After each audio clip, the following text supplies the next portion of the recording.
fortifie-moi. Il n'a pas dit, les anges viennent faire le miracle, construire les temples dans 2 jours. Les temples vont prendre du temps pour les construire. Mon histoire là va prendre du temps pour se reconstruire. Mon Dieu, fortifie-moi. Parce que la chose qui t'arrivera brusquement comme un miracle, tu ne vas pas apprendre beaucoup de choses, tu risques de faire la même erreur demain. Amen. Et tu vas retomber là où tu étais avant. Les choses de Dieu se construisent tranquillement parce qu'il faut que tu tires des leçons, que ça te serve à quelque chose véritablement plus tard. Et que tu deviennes intelligent. Alléluia. Amen. Amen. Amen. Alors, nous voyons qu'ils ont cherché à décourager Néhémie. Alléluia. Amen. Amen. Un autre exemple qui démontre bibliquement que avec la peur, on ne peut pas avoir... Un des domaines de la vie où on peut avoir des victoires, c'est la guerre. Amen.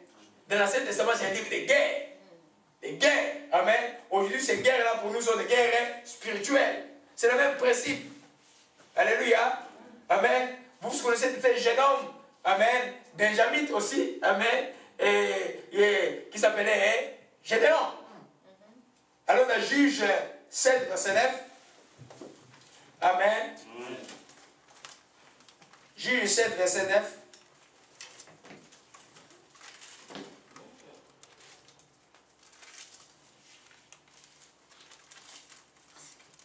Alléluia. Amen. Mon cœur chante. Amen. Amen. Amen. Alléluia. On va lire à partir du verset 7, je vais lire. Jérubaal, qui est Gédéon, et tout le peuple qui est avec lui s'élevèrent de bon matin, campèrent près de la source d'Arog, les camps mendiants étant au nord de Gédéon et vers la colline de Morée et dans la vallée. L'Éternel dit à Gédéon, le peuple que tu as avec toi est trop nombreux pour que je livre mendiant entre ses mains.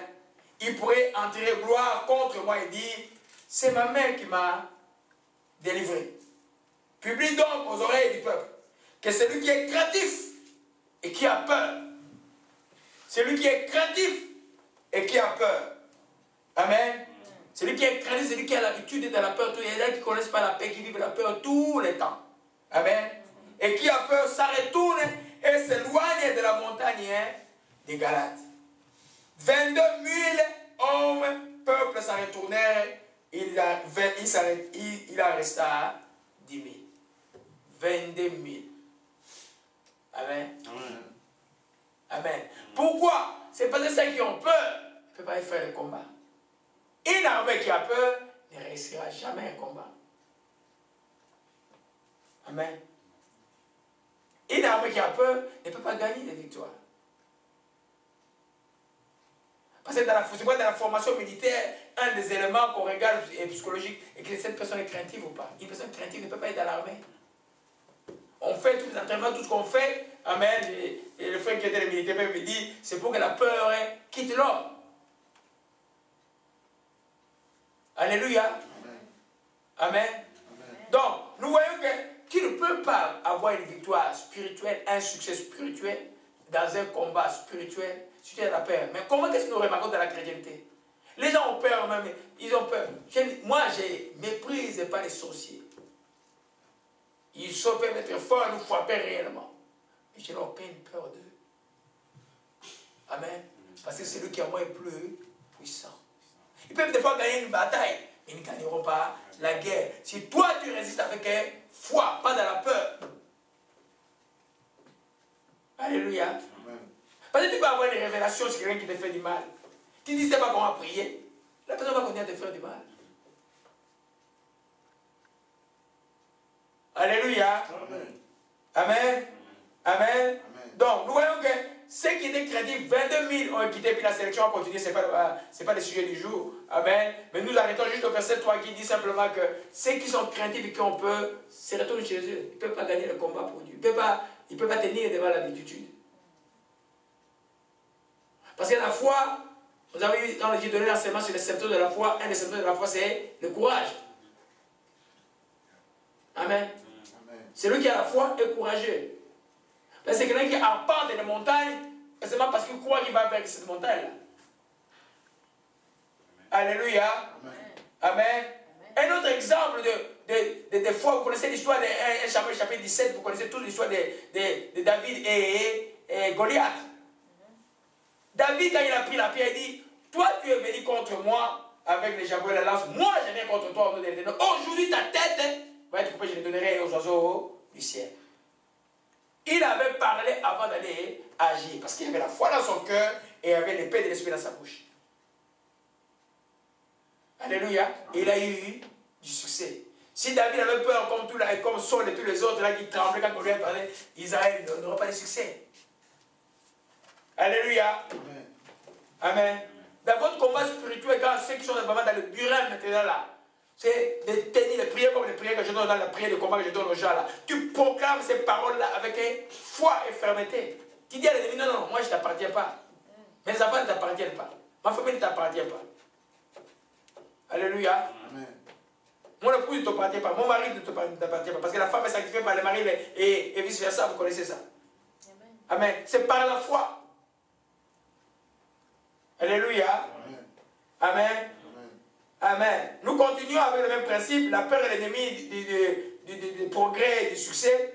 Amen. Et parce que, vous savez, quand on parle de la foi, la foi vient avec un mot que vous connaissez qui est le risque.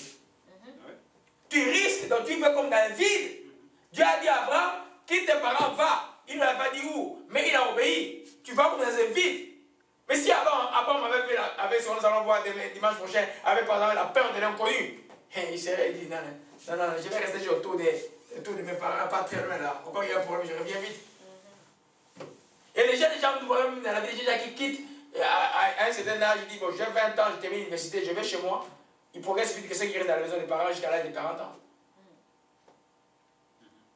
Vous savez ça? Ils ont peur de la vie, c'est là. On va voir ça. Toutes les formes de peur, là, c'est vraiment profond. L'étude est très profonde, mais bien aimé, Dieu est bon. Alléluia. Amen. Amen. Si quelqu'un ne comprend pas ces niveaux, le président va comprendre quand je vais parler de certaines peurs spécifiques. Alléluia. Amen. Donc, nous voyons que la foi prend un risque. Pour prendre un risque, tu ne dois pas avoir peur. Amen. Tu es au milieu d'un fleuve. Il te reste 50 km pour arriver de l'autre côté. Et 50 km. Tu as les bateaux se noyer là. Tu sais nager. Mais 7 km c'est long. Tu vas forcer d'arriver là. Tu vas prendre le risque d'aller à la berge. Mais ceux qui ne savent pas quoi faire, ils vont commencer à paniquer et puis ils meurent. Dans tous nos naufrages, même que ce soit les incendies, les gens qui meurent le plus, c'est ceux qui ont peur. On en parlait, j'ai lu dans un bouquin il y a quelques années, non, je crois que c'est Pasteur John qui a parlé il y a quelques années, il y a quelqu'un qui travaille dans une entreprise de frigorifique, vous voyez les camions frigorifiques là. Et puis à un moment, le chauffeur il est entré dedans, il a oublié, il s'est enfermé dedans. Et puis il avait peur, le monsieur est mort. Mais tu sais, on est venu ouvrir les trucs, c'était fait que quand les trucs là, il n'y avait pas de froid dedans. La température était normale dedans. Mais la peur de mourir a entraîné la mort de cette personne-là. Parce que la peur paralyse. Alléluia. Amen. Partout où il y a la peur, le mouvement s'arrête. Le progrès s'arrête.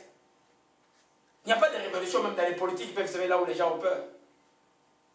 C'est pourquoi l'ennemi, il terrorise les gens avec tout ça. Mais une population qui n'a pas peur, même si on tue 200, 300, ils sont en train de sortir, ce pouvoir-là va toujours fuir. C'est toujours comme ça. Alléluia. Amen. La peur arrête le mouvement. Arrête le progrès. Amen. Amen. Vous voyez que les enfants d'Israël étaient dans une entreprise de succès. Quand Dieu leur a dit, ils sont arrivés après le désert et tout ça, ils sont prêts assis dans le désert de Syrie, ils sont prêts. Quand ils sont venus, ils ont continué à leurs histoires. Ils arrivent maintenant dans le pays de Canaan, on envoie les espions, ils sont allés voir, ils disent le pays que nous avons vu est bon. Ils coulent le lait et le miel. Voilà le grave des raisins que nous avons amenés. Mais, il y a des géants. Nous, à l'air, on était comme des sauterelles.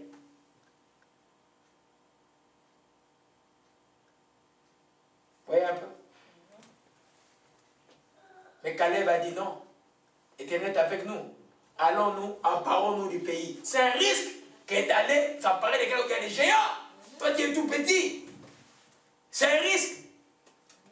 Vous comprenez bien aimé? C'est un risque là, il faut le prendre dans la vie. C'est un risque de pardonner quelqu'un parce que tu obéis à Dieu. Mais tu vois la personne fait des choses abjectes. Mais tu pardonnes parce que tu crois à l'Éternel. C'est un risque.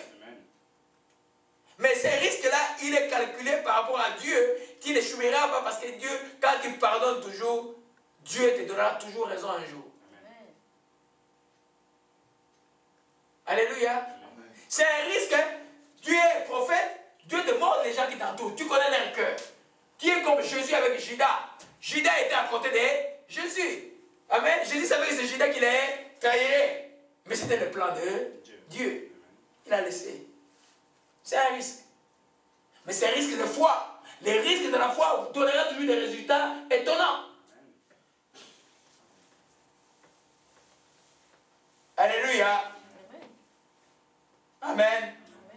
Donc la peur est l'ennemi du progrès, mes bien-aimés. Tu vois les montagnes de livres, tu commences à dire, Dieu dit, tu recommences les examens et les conseils médicaux. Mais tu vois les livres, chaque fois tu vois, tu dis, je ne peux pas, mais c'est encore, c'est un risque. Si c'est Dieu qui dit, recommence. Je parle à quelqu'un. Amen. Amen. Recommence. Ce monde-là, il n'y a pas besoin de Jésus.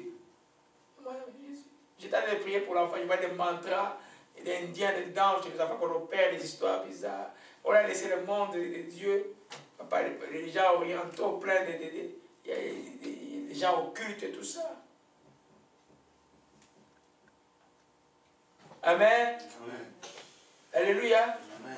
Qui a déjà remarqué que même étudier dans n'importe quel domaine à l'université, si les syllabus du professeur est comme ça là, tu n'as pas le courage de commencer. Pourquoi il n'a pas de commencer? Parce que tu as peur. Mais tu sais que c'est le cours le plus important. C'est crédit. Moi, le prof, c'était le cours le plus élevé. C'était quoi? J'étais quoi? Biostatique et épidémiologie. On prenait avec côté Colbert et McGill. C'était 5 pondérations, c'est ça? 5 crédits. 5 crédits. Un cours de 5 crédits là. Mais tu vois, c'est gros là. Amen. Alors, tu as le choix de dire, oh, 5 crédits. Bon, il dit, attends, 1600, tu abandonnes. Mais tu as dit, par la foi, je vais commencer. Vous voyez que même les gens qui ne croient pas, ils ont un degré de foi, d'avancer. Tu commences toujours avec 1, 2, 3, tu vas dire, oh, tout est passé. Parce que ce que Dieu a mis dans ta tête là, c'est grand. C'est un risque. Alléluia. Amen. Amen. Alors, nous comprenons que quand nous regardons le montant des choses, les difficultés qui sont devant nous ne pouvons pas avancer. C'est la peur qui va nous terroriser. Alléluia. Amen. Amen. Alléluia. Le Seigneur est vivant au Maroshkaya. Amen. Le Seigneur est vivant, mes bien-aimés. Que ton nom soit béni et soit exalté. Nous te rendons. J'aimerais juste. Donc, avec la peur, tu perds la victoire. Amen. Imagine-toi, tu vois une vision que les gens veulent te tuer là. Tu vois là, tu as le choix de dire et que tu vis dans la peur, tu vois, ils veulent tous me tuer, etc. Non, tu as le choix de dire non, je vais résister par la foi, en prière. Je ne vais pas les tuer spirituellement. Amen. Alléluia.